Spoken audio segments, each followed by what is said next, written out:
It's a very interesting speech, but very complicated. So to understand well, maybe I not understand well. But my problem is, if you put the family in the category of only relation, after with not clear definition of relation, because in reality, it's a relation between persons. The more important question is person, because also if we have here Alberti, an specialist of Aristotle, per se, no? The relation is an accident of the subject. It's an accident of the person. And there are many kind of relations. And in the family, there are very specific relations. It's the relation of paternity, the relation of filiation, the relation between, or love, between the spouses. So I don't think, I understand that there are some fascination about the question of relation, but it's not enough. It's not enough to define the family for me. We need to put relation between persons, because the question also, the formation is the formation of the person. When you have a children, we do have a relation, yes, but what kind of relation? So this is my problem. Sorry, I maybe not understand well your speech, but this is my first reaction. Hello, thank you very much. Well, I agree. I mean, relations exist because exist persons. I mean, there is no relation without people, without persons. So relations are produced by people. So we need persons to have relations, of course. But what I want to stress is that what emerges from the people, from the person, has its own reality. And this is not Aristotle. For Aristotle, the relationship is pure accident. Now, what we have discovered in the course of history, and particularly in modernity, is that relations have their own reality. And this is in the discourse of Cardinal Parolin, when he says that relations are objectively existing there. So this doesn't detract from the importance of people. As I told, there is no relation without people. So people are the subject of the relationship. But what we do not understand so far is the reality of the relationship in itself.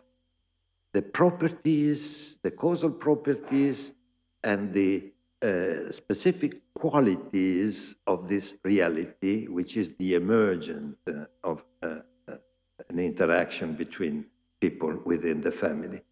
That's my definition of the family. The family is defined in this perspective as a full reciprocity between genders, between sexes, and between generations.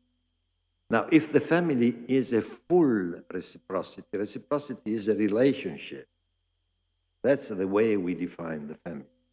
It's a way of living in a reciprocal way, according to the genome, that is based on free giving, the gift as a motivation, the norm of reciprocity, the couple sexuality, and the generativity. Of course, there are persons, there are people behind that, but the family, not at all. They don't have the gift. They don't have the gift as we understand it. They do not have the norm of reciprocity. Absolutely not. They have a sexual...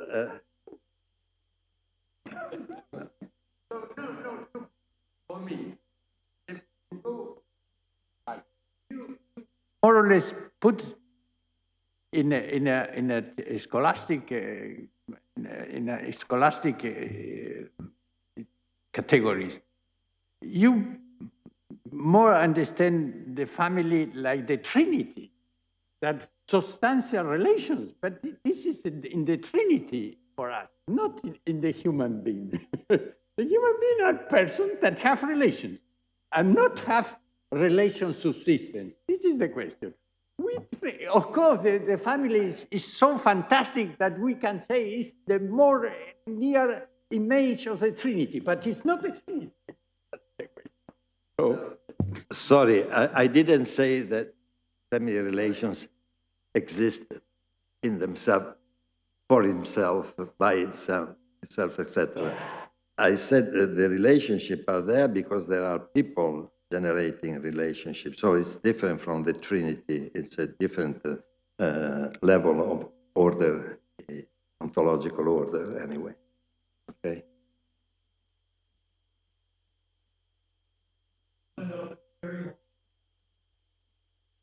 Can I just urge you to be brief in both the questions and the response? Cardinal Turkson, please. No, the premise of the discussion was, chaotic morphogenesis. That's what deliver.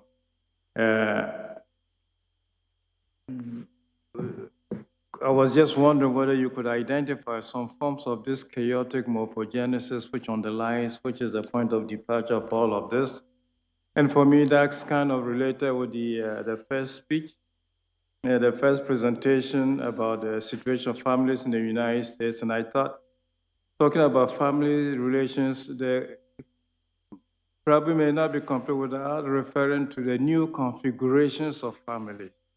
I mean, we have gay, LGBT families and all of these. Are these instances of this chaotic morphogenesis? Or for that matter, so what are they?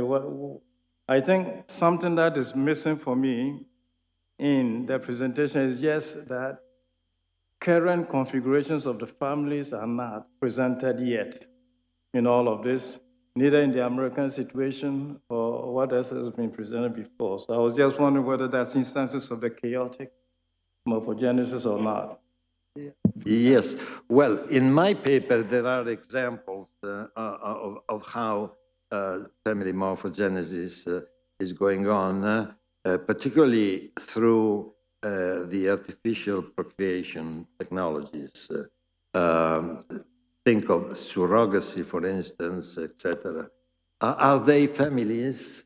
What I'm saying is that to the extent that they differ from the social genome of the family, they are not relational goods.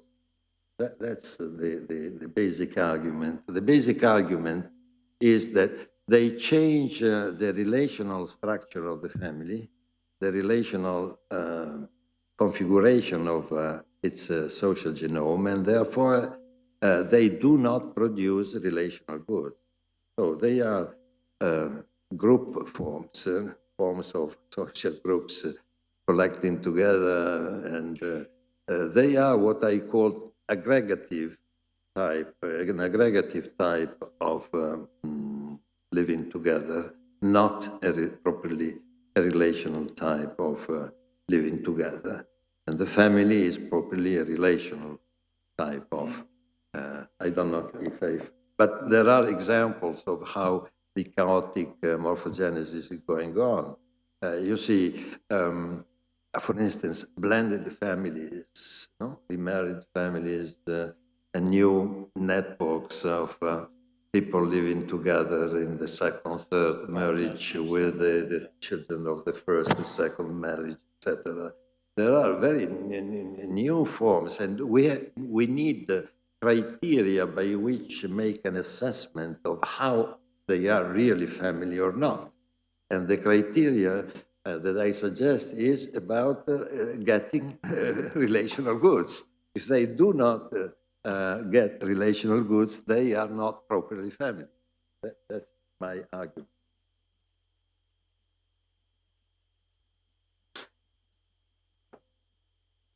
Pier Paolo, for your paper.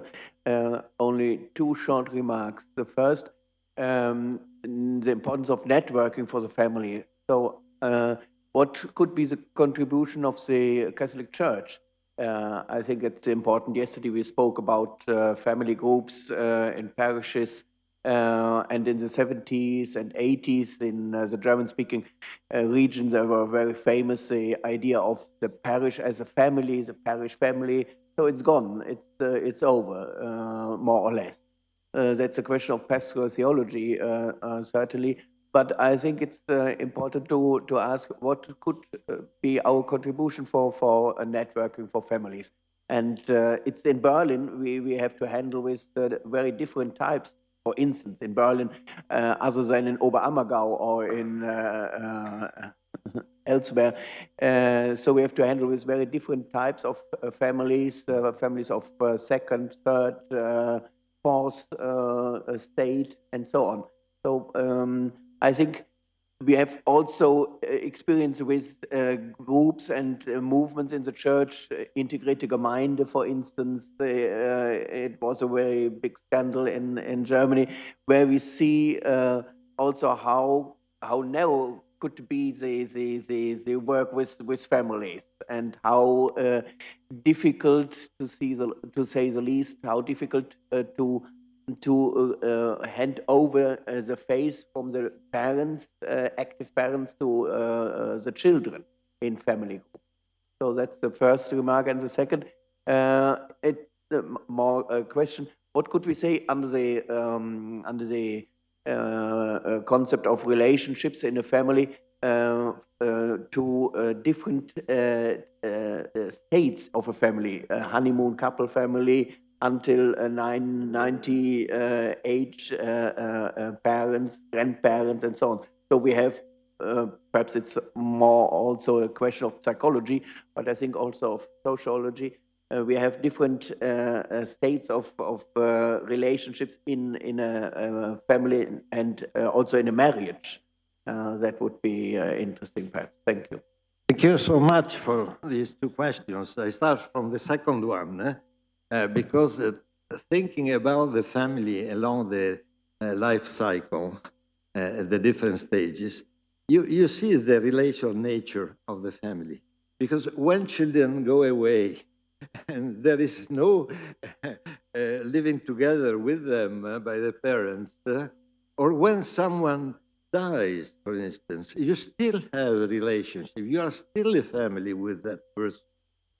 This is a proof of the fact that persons matter, of course. They are a requisite, a fundamental requisite, but they are not what distinguish properly the fact of being a family. To be a family means to belong to, through a relationship, to somebody else. When in the Catholic religion we say that we are children of God, that the filiation, the divine filiation, is the basis of our faith and our Catholic style of life, we are thinking of a relationship, basically. So we have... But micro. It's not a relation. It's relation because it's a participation of the grace of Christ, or participation of divine life, not relation. So, may I suggest, please, that we continue the rich discussion over some coffee. That we take a break. It's been a very demanding morning intellectually. We're at time now. There are quite a few comments still on this, and so you'll have more opportunities to respond and to explain in the general discussion.